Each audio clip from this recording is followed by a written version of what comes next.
Muy buenas familia, decirle que este vídeo es un extracto de los directos que realizo en la Dimensión Voldemora, esa plataforma de color morada, vamos, la que es innombrable.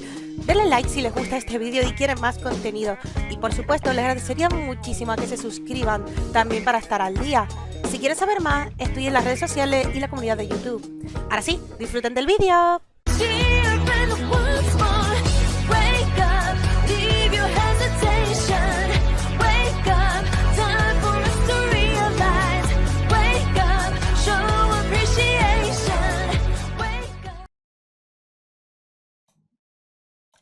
¡Ah, de Sega!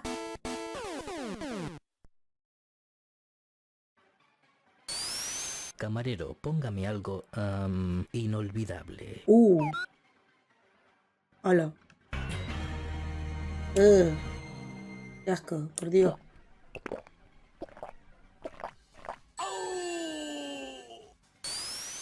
Vaya.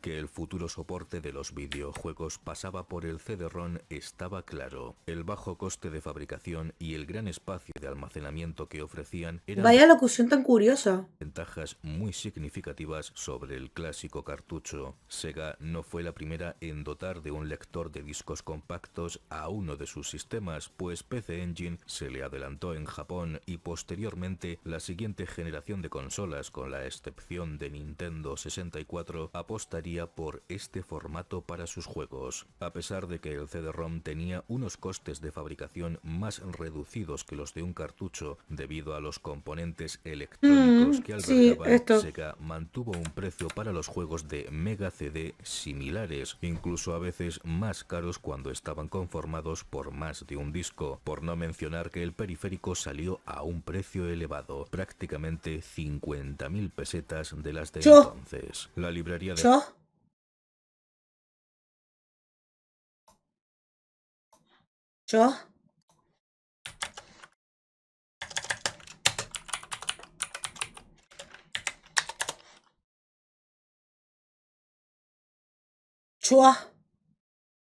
No, sí, tenía razón. Tenía razón, coño. Bueno, yo hice un cálculo aproximado. Pensé en 250, pero no, son 300 pavos. 300 dólares, 300 euros. Es que 50.000 pesetas era carísimo, ¿eh? Hostia. Hostia. Perdón, es que crecí con la peseta, ¿vale? juegos no era tan amplia como la de Mega Drive. Incluso en ocasiones los títulos que recibía Mega CD eran meras conversiones con alguna mejora con respecto a la máquina de 16 bits, y las prestaciones del periférico no tardaron en quedarse obsoletas cuando comenzaron a aparecer otros sistemas con soporte CD. Sega pareció adelantarse a un futuro que ella misma no comprendió bien. No, 500 por un periférico. La Sega Action Chair era un periférico fabricado originalmente para Mega Drive, donde el usuario podía reposar sus nalgas y usar su cuerpo como si fuera parte del mando de control. El funcionamiento era muy sencillo. ¡Qué raro! Si queríamos movernos a la izquierda, debíamos inclinar el cuerpo hacia ese lado para activar un pulsador, e igualmente debíamos proceder con el resto de direcciones, mientras que teníamos también unos agarres que disponían de botones. Cómodo no era, y tampoco parecía apto para jugadores de estructura corporal con exceso de tejido adiposo. Imaginad cómo podría ser el disgusto de reventar tan magno periférico, que además costaba 20.000 pesetas. No. Ah, pero yo tenía ese mando. Quizá aquí peque de disfrutar metiendo un casco en la llaga más de lo que debería, pero es que aquel mando de 3 botones de Mega Drive era como un deportivo con las ruedas pinchadas, aunque es cierto que para la época en que apareció la 16-bit de Sega parecían más que suficientes. Sí, o sea, realmente era más que suficiente, porque es verdad que luego salió otro mando como mejorado y tenía 6 botones. Y ese, por ejemplo, el juego de peleas iba bien. Pero es que ya con estos 3 botones ya jugaba todos los arcades clásicos en mi Mega Drive, ¿eh? Ya con esto me bastaba y me sobraba. 3 teclas más un Start. Recordemos que por entonces los mandos de control de referencia eran los de NES o Master System. Sin embargo, las mecánicas de los juegos iban resultando cada vez más complejas y necesitaban de más teclas. Claro, y sacaron Mientras otro mando. Super Nintendo nos conquistó a todos con su mando de control que incluyó unas teclas de hombro que se convertirían en un estándar. A Sega no le quedó más remedio que mover ficha y rediseñar aquel pad para hacerlo Efectivamente, lo tenía también. Yo tenía esos dos mandos. Añadieron el X, Y y Z, teniendo aquí 6 botones, porque sobre todo en los juegos de pelea, o en el Mortal Kombat sobre todo, a mi madre nos vio, o sea, nos vimos obligados por mi hermano y por mí a tener este mando. Y tuve que comprar mi madre 2 mandos nuevos. Y luego vino lo de, ay Dios mío, que mi hija está jugando cosas violentas, cuando veía cuadraditos rojos con el Mortal Kombat. Más reducido e incluiría 6 botones de acción más Start, convirtiéndose en un periférico indispensable para disfrutar, como bien se merecía, Street Fighter 2 Special Champion Edition y olvidarnos de aquel cortarrollos de tener que presionar el Start para alternar entre puñetazos y patadas, que era como si te apretaran la chorra con unas tenazas ardiendo justo en el momento de los fuegos artificiales. Ay, nunca le ve el sentido Con echar un simple vistazo ya horroriza ver esa palanca cabezona y además situada al lado derecho, cuando normalmente los controles direccionales estaban dispuestos a la izquierda. Si a esto sumamos cierta imprecisión de este mostrenco, apaga y vámonos. ¿Qué coño es eso? Activator era un periférico de forma octogonal que se disponía sobre el suelo y que pretendía que el cuerpo del usuario, situado en el centro, se convirtiera en un mando de control. ¿Qué coño? ¿Esto qué coño es? Esto yo nunca lo he visto en la vida.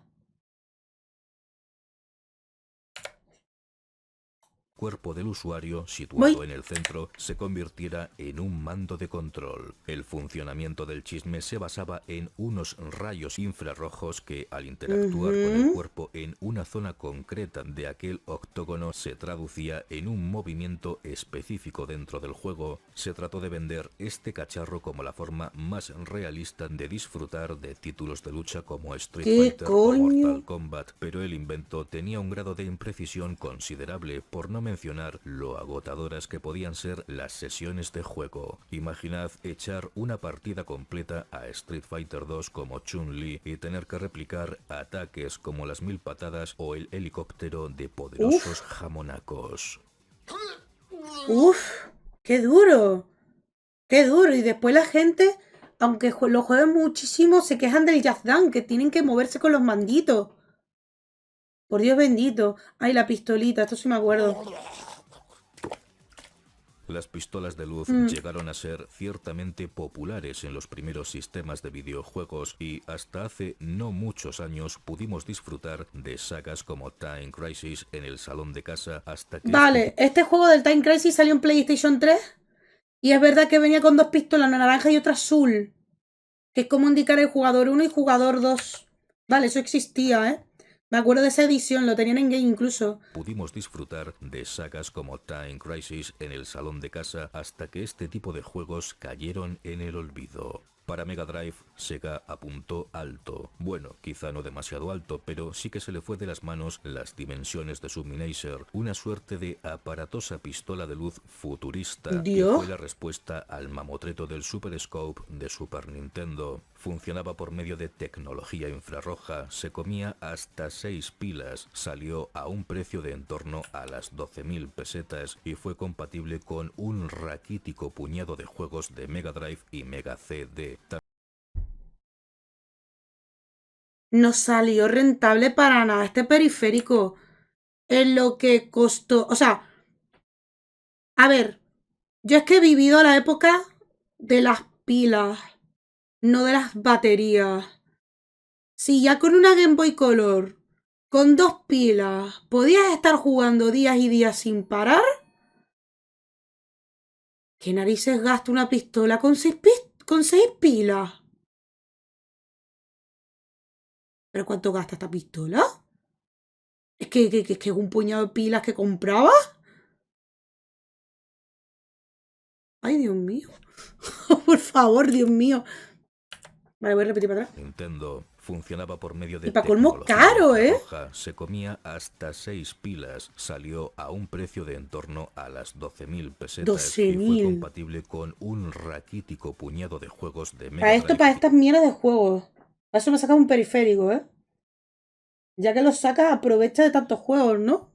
y Mega CD. Tan solo 8 títulos entre los dos sistemas. Ya os podéis figurar el exitazo que fue.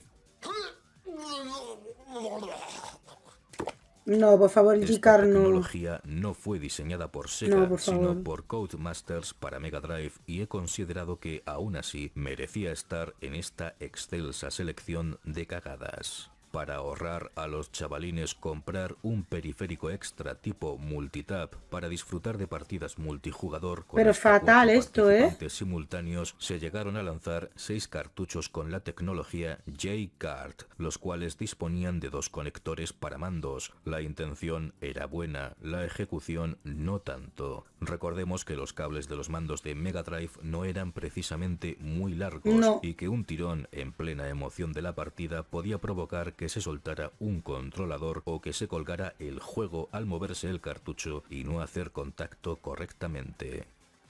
¿No imagináis las veces que jugaba la Dreamcast a la Play, no, Mega Drive, con esos cables tan cortos que nos obligaban a estar pegados a la tele?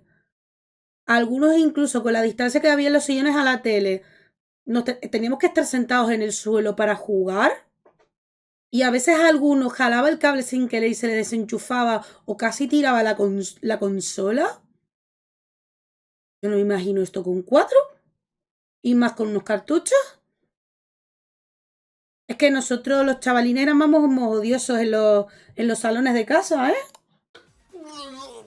Ah, no, la 32X, no. Inicialmente No. Sega Japón tenía la idea de crear una nueva Mega Drive más potente, con una mayor paleta de colores y con cierta capacidad 3D, y se reunió con Sega América para tratar este proyecto que finalmente, apoyándose en la existente generosa base de usuarios de Mega Drive, se tradujo en el lanzamiento de un periférico que insuflaría de nueva vitalidad a la veterana consola. Sin embargo, 32X fue todo un sonado fracaso comercial. A pesar de haber más de 30 millones de poseedores de Mega Drive, tan solo se vendieron 800.000 unidades de este periférico. No se logró atraer a las third parties que estaban pensando ya en las consolas de nueva generación. Únicamente se elaboraron 40 títulos para 32X. Se siguió apostando por el cartucho Hasta el mientras Doom, la ¿eh? industria adoptaba el CD-ROM como el soporte del futuro, por no mencionar que este lanzamiento prácticamente se solapó con el de Sega Saturn, el verdadero relevo generacional de Mega Drive. Sega Shanshiro. Ah, la Game Gear. Cuando Sega se propuso entrar en el mercado de las consolas portátiles para plantar cara a Lynx, Turbo Express y sobre todo Game Boy, lo hizo por lo grande, nunca mejor dicho, pues Game Gear era un cacharro de un tamaño considerable, ofrecía juegos a color, contaba con un periférico que la convertía en televisión, mientras Sí. era una auténtica devorapilas. No se puede considerar un gran fracaso, aunque sus 10,62 millones de unidades vendidas quedaron lejos de los más de 64 que había vendido Game Boy a finales del año fiscal japonés de 1997, y aún más distante frente a los más de 118 millones que colocó la portátil de Nintendo con sus distintos modelos combinados. Sega tiró la toalla con su consola, dejando de darle soporte y cortando el lanzamiento de juegos para la misma, 210セコン dejando ラ así ソンセガ tirados タ a 三四郎セオブレオで、セガワイセボルビオハヤト一文字エルプライマーライダ Ya. Ya ves lo que ocurrió. Pobre Sega Saturn. y mira que era buena consola, ¿eh? lanzamiento de Bueno, juegos Dreamcast para la mejor. misma, dejando así tirados a sus usuarios. Tío, esto de lo de Nomad nunca lo he entendido. Sega Nomad está considerada como una curiosa pieza de coleccionismo, y es que hablamos ni más ni menos que de una auténtica Mega Drive portátil en 1995. Sin embargo, hubo ciertas incompatibilidades con algunos cartuchos del calibre de Sonic, Streets of Rage o Golden Axe 2. ¡Ojo! La consola consumía 6 pilas AA. Para 2 o 3 horas de juego que se vendieron en Estados Unidos sobre el 1.000.000 de unidades. ¿Pero qué locura? ¿Las AA son las medianitas estas? ¡Hacha! La máquina consumía pilas con una desmesurada gula y tenía considerables problemas de ghosting. Solo llegó a las tiendas de Estados Unidos, donde las ventas no fueron lo esperado y consecuentemente se canceló su lanzamiento en Europa. Y es que Sega ya tenía en su haber máquinas como Master System, Mega Drive, Game Gear, Sega CD, 32X, Saturn o Pico, y Pico nunca lo he visto. ¿Esto de Pico qué coño es? Vale, estas sí las conozco. También. Bueno, sí, todo esto, menos este. Esto de Pico. Sí, 6 de AA. Mis audífonos Bluetooth duran más. como reza el Horrible, ¿eh? dicho, quien mucho abarca, poco aprieta.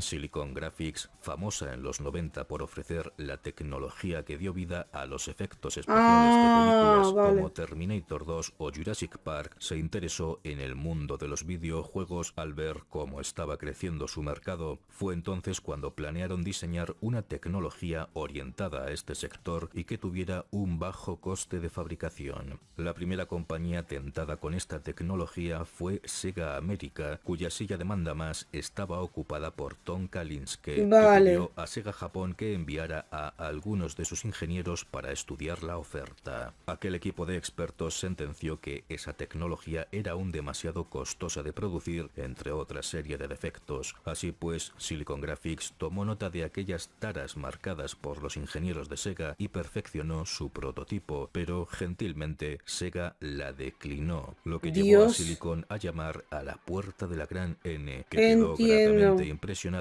y así comenzaría a gestarse el llamado proyecto realidad, que culminaría con el nacimiento de Nintendo 64. ¡Qué putada! ¡Ay, lo de Sony!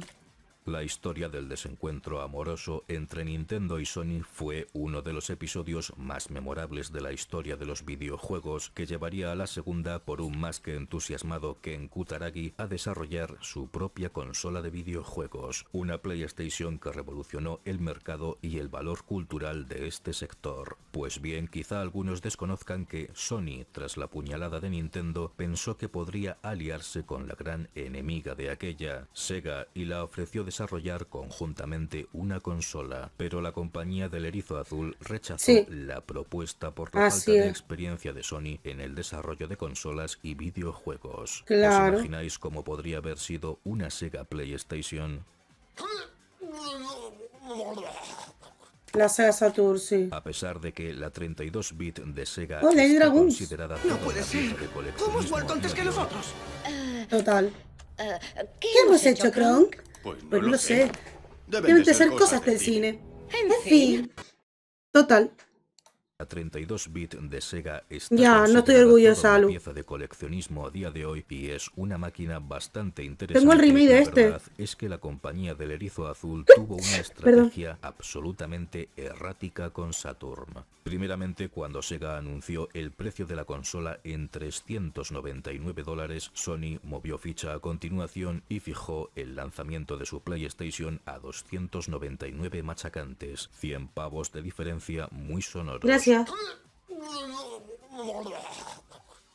Sí, o sea, esto fue un momento mítico. Es decir, se subió al estrado y dijo 299. ¡Hala! Me bajo. Sega, en lugar de haber planificado una campaña de promoción de la consola con una llegada a las tiendas ordenada, mientras anunciaba el precio de Saturn, había distribuido ya en la tierra del tío Sam decenas de miles de unidades, pillando desprevenidos a vendedores y consumidores. La complejidad del hardware del que dotaron a Saturn, la cual contaba con 2 CPU o basaba su geometría en cuadriláteros en lugar de triángulos, fue un verdadero dolor de cabeza para muchos programadores que prefirieron trabajar para otros sistemas más amistosos en este campo. Incluso el propio Yu Suzuki llegó a declarar que solo 1 de cada 100 programadores tenía la habilidad suficiente para trabajar con Saturn, mientras que la propia Sega tardó muchísimo tiempo en facilitar a las desarrolladoras librerías para tratar de comprender mejor el funcionamiento de la máquina. El Burnout Rangers habéis visto en directo cuando lo intenté jugar cómo estaba gráficamente, ¿no?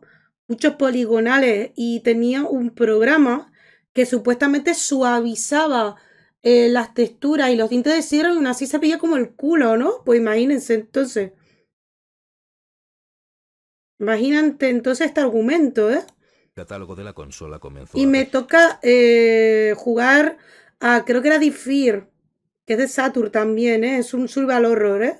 de comprender mejor el funcionamiento de la máquina. El catálogo de la consola comenzó a recibir menos apoyo third party, incluso Sega llegó a cancelar el esperado Sonic Extreme, la que iba a ser la gran aventura de la mascota para el sistema, mientras que años después supimos que Shenmue se llegó a planificar para esta consola. En el E3 de 1997, Bernie Stolar sentenció que Saturn no era el futuro de la compañía, y en septiembre del mismo año se hizo público que ya estaban trabajando en una nueva consola. El pobre rendimiento comercial de Saturn, que a pesar de vender más que Mega Drive o Nintendo 64 en Japón, generó una herida financiera en Sega que más adelante se ensancharía y no se lograría cortar la hemorragia. Mientras las ventas de Sega habían crecido en Estados Unidos desde 1989 a 1993 de 800 a 3.600 millones, controlando el 65% del mercado del videojuego en enero de 1992, para agosto de 1997, Sony era dueña del 47% del mercado de las consolas, Nintendo agarraba un interesante 40% y Sega bajó a un triste 12%. No sé para qué coño hicieron ese mando. El mando estándar de Saturn. Si os quejabais de que había muy pocos botones en un mando y luego añadieron algo más y bueno, dijeron, venga, está aceptable ahora el mandito. Ay, lo que se viene es que es para, no sé, más que un lavado de cara del controlador, a lo que primero se pesa la cabeza. De Mega Drive, al que incluso tuvieron que someter a revisión y dotarle de un aspecto más ergonómico que recordaba todavía más al de aquella máquina ya de pasada generación. Con la llegada de los juegos en 3D existió la necesidad de crear un mando que respondiera a las exigencias de control de esos títulos. ¿Ustedes habéis visto este mando? ¿Ustedes habéis visto este mando? Es un Frisbee que le voy a lanzar a mi perro para jugar con él. ¿Esto qué es? Esto es todo un mando. Ya de pasada generación. Eso no es ningún mando. Con la llegada de los juegos en 3D existió la necesidad de crear un mando que respondiera a las exigencias de control de esos títulos, y Sega nos presentó esta abominación que parecía un pan de pueblo al que le habían incrustado un mando de Mega Drive y añadido un stick que, tras probar las alternativas de la competencia, hubieran hecho vomitar a los pulgares de más de uno si tuvieran boca. アシュラカードディセインハーポンシフンシオノポルケテニアムーチョス、ウエゴスクガスタバニアルピュルリコ、ノベラズビジュアルズ、RPGSY、EN ジェネラル、ウエゴスコンムーチョテキスト、ムーチョスデエヨスデクールトクアブリアマラードリキュペラル、コモロースサクラウォーズ、オーラスビジュアルノベルデエヴァンゲリオン。Ahora entendéis por qué me gusta Sega Saturn a pesar de sus fracasos y Dreamcast, porque funcionaba más en Japón y en nicho, a juegos originales, a juegos un poco más únicos que grandes propuestas. No sé, es mi preferencia de catálogo, pero entiendo que Play 1 obviamente es una pasada, Play 2 es una pasada, Xbox tuvo su pasada, o sea, Nintendo tiene su super catálogo, ¿sabes? Todos por igual, ¿vale? Lo único interesante de este mando de control fue la inclusión de unos botones a modo de gatillo que se convirtieron en un estándar poco a poco. No, Dreamcast, por favor. Si a algunos no nos gustó para nada el mando 3D de Saturn, cuando apareció Dreamcast, llegó Sega y dijo, pues toma 2 tazas. Perdona, pero si este mando mola un montón. Aquí ponía mi memory card y era una segunda pantallita super moloncia. El pad de Dreamcast no era más que una mera evolución del nefasto controlador 3D de Saturn, con un stick que no daba tanto cringe, mantuvo los gatillos, contó con puertos de conexión guapo. Al mando de Nintendo 64, pero el número de botones principales se redujo. En una época donde teníamos títulos que exprimían toda la botonera del pad de Nintendo 64. Pero si estos botones les basta y les sobra. Todos los juegos que salían en Dreamcast con estos botones eran más que suficientes. ¿Te hablas de que tienes que tener como 400.000 botones? Y es similar al mando de Play, ¿vale? No tiene un Select, tiene un Start, pero con el Start bastaba y sobra. Son unos amargados. O del DualShock, que recordemos que contaba con un segundo stick, botones bajo estos o hasta 4 teclas de hombro, pues llegó Sega y decidió que el mando de su consola tuviera menos botones. Ole ahí con 2 cojones. Sí, es verdad. No recordaba. No, por favor. A pesar de que Electronic Arts fue un socio clave para Sega durante los años de vida de Mega Drive, siendo muy populares los títulos deportivos en el mercado estadounidense, la compañía no llegó a un acuerdo con Sega para desarrollar juegos en Dreamcast. Según se dice, Electronic Arts quería garantizarse el derecho de ser la única en brindar juegos deportivos a Dreamcast. Sin embargo, Sega había adquirido Visual Concepts, los tíos de Weapon Lord, para que se encargara de programar juegos de esta categoría con el sello de Sega Sports. Pues estos juegos eran buenos. Mi hermano tenía alguno de estos. De modo que la compañía del Erizo Azul decidió exprimir lo mejor que pudo su inversión en lugar de negociar con Electronic Arts, quien, ojo, tenía participaciones en Visual Concepts. Es cierto que el catálogo deportivo quedó cubierto por aquellos títulos con el sello de Sega Sports, pero nunca fueron tan populares como los de Electronic Arts. En 2005, Take-Two compraría Visual Concepts a Sega y serían los responsables de las series deportivas 2K. Uno de los principales reclamos de Dreamcast fue el ofrecer juego en línea, llegando Sega a tener acuerdos con algunas operadoras de telefonía para ofertar esta característica. La consola contó con un módem de 56K que no tardaría en quedarse obsoleto, e incluso se llegó a lanzar un módem de banda ancha cuando este tipo de conexión no era precisamente la más habitual. A pesar del buen recibimiento por la crítica de esta funcionalidad, el público casual todavía no se sentía atraído por el juego online, que realmente despegaría en consolas durante la época de Xbox 360, donde la gente incluso estuvo y sigue estando dispuesta a aflojar la cartera por jugar en línea. Una vez más, Sega se anticipó al futuro erróneamente. El CD-ROM. El Gigabyte Dix-ROM fue un formato de disco elaborado. Sí, o sea, en vez de llegar a coger los DVD como tal, cogieron los que tuvieran más bajo presupuesto.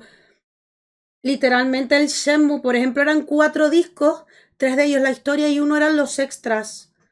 Los menús extras y demás, vídeos, documentales, desarrollo y etcétera. E incluso Resident Evil Code Verónica tenía 2 discos para jugar. Lo hicieron muy barato, sí. El Gigabyte Dix-ROM fue un formato de disco elaborado por Yamaha para Sega que emplearía Dreamcast. Este disco podría soportar hasta 1 GB de información, una cantidad superior a la del CD-ROM común, pero 4 veces más pequeño que el DVD. Pretendía ser una alternativa económica a este último y también se diseñó para evitar la piratería. Sin embargo, Dreamcast tenía soporte para 1000 CD, un formato creado por Sega y que permitía a estos discos contar con menús mejorados, capacidades para internet o vídeo a pantalla completa, siendo la puerta por donde se colarían los hackers para burlar la seguridad de la consola y dar cancha libre a la piratería. Por otro lado, al escoger este formato y no dotar a Dreamcast de un lector de DVD, dio una importante ventaja a Sony, ya que PlayStation 2 podría reproducir no solo juegos en esa nueva clase de discos, sino que también podría ejercer de reproductor de vídeo, por no mencionar que sería retrocompatible con la anterior consola, de la cual se habían vendido más de 102 millones de unidades. La respuesta de Sega se iba a materializar en una unidad lectora DVD externa. Hostia, para no sabía. potenciar las capacidades multimedia de la consola, pero nunca llegó a ver la luz. Ya decía yo. Bueno. Antaño, los juegos de Sonic, como mascota oficial de Sega, eran títulos mayormente programados en Japón, elaborados con cariño y cuidados al detalle. En el año 2000, Sega declaró unas pérdidas de 400 millones de dólares. No me Los salones digas. arcade, que eran uno de los negocios más fuertes de la compañía, estaban en decadencia a favor de unas consolas que permitían a los jugadores disfrutar de partidas cómodamente en sus sillones sin tener que meter monedas por una ranura, y en 2002 Sega anunció su salida del negocio de las consolas. ¡Hola! ¡Hola! ¡Sabete, personita! Lia Taupias ha traído a 23 fans de Segata Sanshiro. Ño, Lía, ¿qué tal? ¿Cómo ha ido el stream? Hacerle promo, chicos. ¿Cómo veis? ¿Qué tal el directo? ¿Qué tal todos, Estamos ahora con un Pinku Reacciona, reaccionando vídeos de la comunidad, y estamos ante las mayores cagadas de Seda. ¿Qué tal, Rochin? ¿Cómo estás? Liga, buena. ¿Qué tal esas partidillas? ¡Al Conan! ¿Estuvieron jugando al Conan? ¿Hoy toca Charlita? Sí, el Charlita ahí reaccionando. No hay clásico, ahora no. Más adelante para Navidades. Para cuando estemos en vacaciones de Navidad traeremos una trilogía de Street for Rage. Guapísimo. Con Axelite me estaba publicitando. ¿En serio? Buah, qué guay, Como la montones. Me alegro, bienvenidos. Bienvenidos a todos los que estéis en otra pantalla. 2 horitas de Coney a la vez 4 horas y media. No te enganchó, No te enganchó al final, por lo que veo, No te enganchó. ¿Por dónde iba? Aquí, ¿no? En sus sillones sin tener Sí, las meter pérdidas. monedas Vale. por una ranura, y en 2002 Sega anunció su salida del negocio de las consolas para centrarse en la elaboración exclusiva de juegos. Con la popularidad que se había labrado Sonic, no dudaron en comenzar Algún día traeré este juego, el Sonic Shuffle Estos no. Sonic Shuffle sí es divertido, pero estos no. a lanzar multitud de títulos durante años, sobreexplotando al pobre erizo azul, con resultados generalmente mediocres o incluso calamitosos, como ese Sonic de 2006, aunque existen honrosas excepciones, como Sonic Generations o Sonic Mania. Sí, estos son juegos reales al lado de esta montaña de mierda. Luego pendiente para jugarlo cuando tengamos fecha. De nuevo juego a Funcom, que será supervivencia también. Buah, tú le das a todo lo que es supervivencia, ¿no? Tú le das a juegos reales, que no es lo mismo. Yo ando más pobre que las ratas. ¿Qué es esto? ¿Bicefalia? ¿Qué coño? Habrá gente que piense que Sega es una compañía de pura cepa nipona, vale. pero no es así. No, es una mezcla. Fue capital estadounidense el que condujo a su... Azucar, escuchad lo que voy a decir, familia y Pinku. Juega el Shadow ya que viene la peli con la moto y las pistolas. No,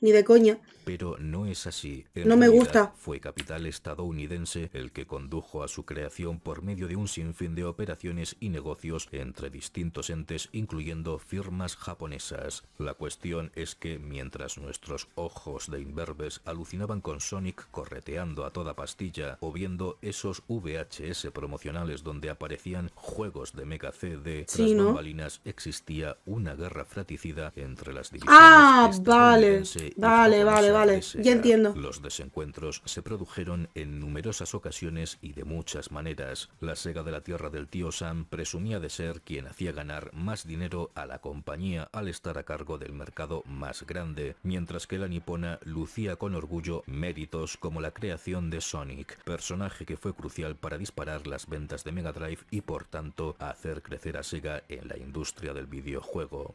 Hayao Nakayama, joder, sí que había desacuerdos, ¿eh? 1999, pero despidió muchísimo a Michael Katz como presidente de Sega América y colocó en su lugar a Tom Kalinske, quien decidió una nueva estrategia para Mega Drive: bajar el precio de la consola, crear un equipo centrado en la elaboración de juegos de corte occidental, trazar campañas de marketing agresivas y reemplazar el pack de la consola con Altered Beast por uno con Sonic. De hecho, una de las campañas agresivas era ir contra Nintendo, porque en ese entonces estaba contra competencia con Nintendo. Estaban todo el rato que si Nintendo es una mierda, comprad Sega, Sega es lo mejor, buah, Sega mola mogollón, señores, buah, loco. Tú no te has comprado Sega, tío, tú no molas mazo, ¿sabes? Todo el rato así, pero todo el rato, ¿eh? A la directiva japonesa no le terminaba de convencer este plan, pero Nakayama le dio luz verde y las ventas de Mega Drive subieron como la espuma. Las malas lenguas aseguran que aquella Mega Drive más potente que planeaba desarrollar Sega Japón fue rechazada frontalmente por una Sega América que veía que todavía se vendía bastante bien Mega Drive en Estados Unidos, Agüita. de modo que la división en Yanquilandia optaría por prolongar la vida de la consola. En Yanquilandia y aquí lo del 32X, ¿vale? Con el desastroso 32X, mientras la parte nipona se centraría en desarrollar Sega Saturn. Bernie Stolar, uno de los pesos pesados de Sega América que terminaría siendo presidente, nunca vio a Saturn como un producto atractivo por unos juegos que no resultaban llamativos para el público occidental, de modo que no hubo el más mínimo esfuerzo por darle un balón de oxígeno a Saturn en el mercado estadounidense, y Sega se centraría en Dreamcast, una consola que fue diseñada con diferentes... ¿Viste lo de Infinity Nikki? No me interesa. Yo sé que es de gachapón con trajitos, pero no me interesa. Ya tengo bastantes juegos free to play como para poder jugar a otro. Y Sega se centraría en Dreamcast, una consola que fue diseñada con diferentes configuraciones en Yanquilandia y en la Tierra del Sol naciente, llegando a ganar la propuesta japonesa. Pero la cosa no se quedó ahí, pues Stolar, haciendo oídos sordos a los jefazos nipones, puso la consola a la venta a un precio de $199 Ashura Card 2000ドキュメンタルでネットフリックスロ、アントレビスティランワイ。自辱、スーアイディアエラ、SI ニンテンドーアトリア、エーロースニーニョス、セナアトラリア、エーロースアドレスセンテス、ワイデーセモードトリリアタンビーニエ、ピュブリコインファンティールヤクロースニーニョスバージョナヤン、エースーセールマノスマヨレスジュマンドエ、ウエロスでセガ。Es que el público que querían traer era más adolescentes por ser una consola más juvenil. Al tratarse ellos de ser más juveniles, decir, ¿qué pasa, troncos? Mirad qué pedazo de consola llevo, ¿eh? La tenía yo y la negra, la Sega negra. Yo tenía esta, la blanca, la original. Es verdad que en Japón tenía una edición exclusiva más transparente, de colores con transparencias, que se veía por dentro, ¿no? La consola con las piecitas y demás. Y había una edición hasta de Hello Kitty, toda rosita y todo, ¿eh? Una mogollón. Y bueno, los típicos de... Había hasta una edición del Code Verónica, del Resident Evil, toda roja y azul, en varias partes de detalles y etcétera, ¿eh? Le tengo mucho cariño. Edición Code Verónica mola un montón, ¿eh?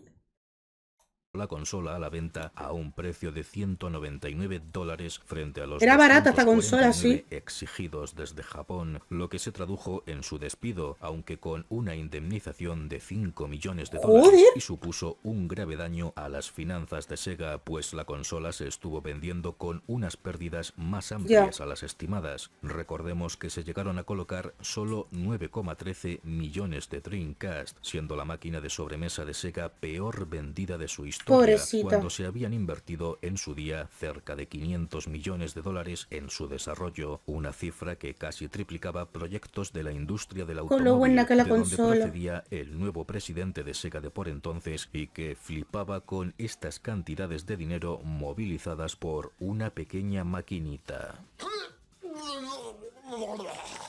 Virtual procesador. El chip SVP servía esencialmente como un procesador extra para Mega Drive y permitía a la veterana consola mover entornos poligonales con una potencia bruta superior a la que ofrecía el famoso Super FX de Super Nintendo. Únicamente se llegó a lanzar un solo juego con el SVP para Mega Drive, Virtua Racing, el cual llegó en un cartucho de mayor tamaño del habitual y a un precio más caro que el resto de novedades de la consola. 82,99. Esta tecnología llegó al final del ciclo de vida de Mega Drive, con 32X y Saturn ya asomando la patita, de modo que Sega descartó seguir trasteando con el SVP y hasta desechó la idea de lanzar un adaptador con chip integrado y vender otros títulos por separado para reducir costes y precios.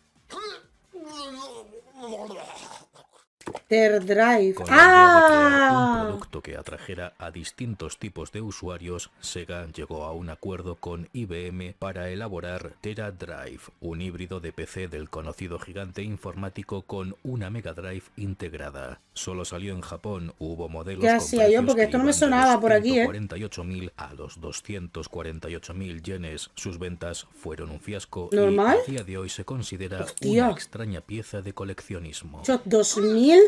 2031 pavos. Seré fan de Sega, pero tampoco estoy desesperada. A día de hoy se tampoco es que esté desesperada, cracks. Pieza de coleccionismo. Mega PC era un ordenador Amstrad con una Mega Drive incorporada que se puso a la venta en territorio PAL en 1993 bajo la astronómica cifra de, atención, ¡Dios! 999 libras. ¿Dios? ¿Y ustedes se quejan que hoy en día una PlayStation 5 Pro valga 800 euros? ¿Ustedes se quejan? Pues bueno, épocas y épocas. Actualmente Dios, puede ser qué un caro, buen trofeo para qué los caro. coleccionistas cegueros de Pro.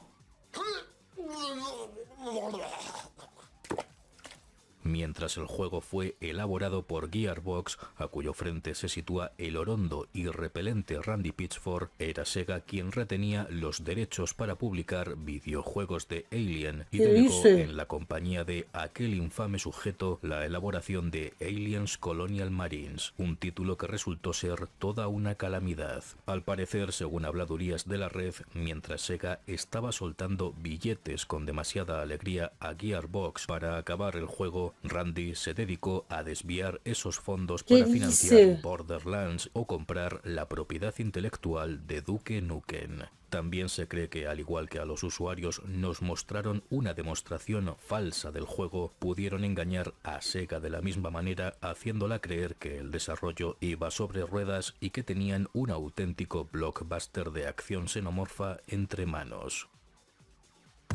Dios.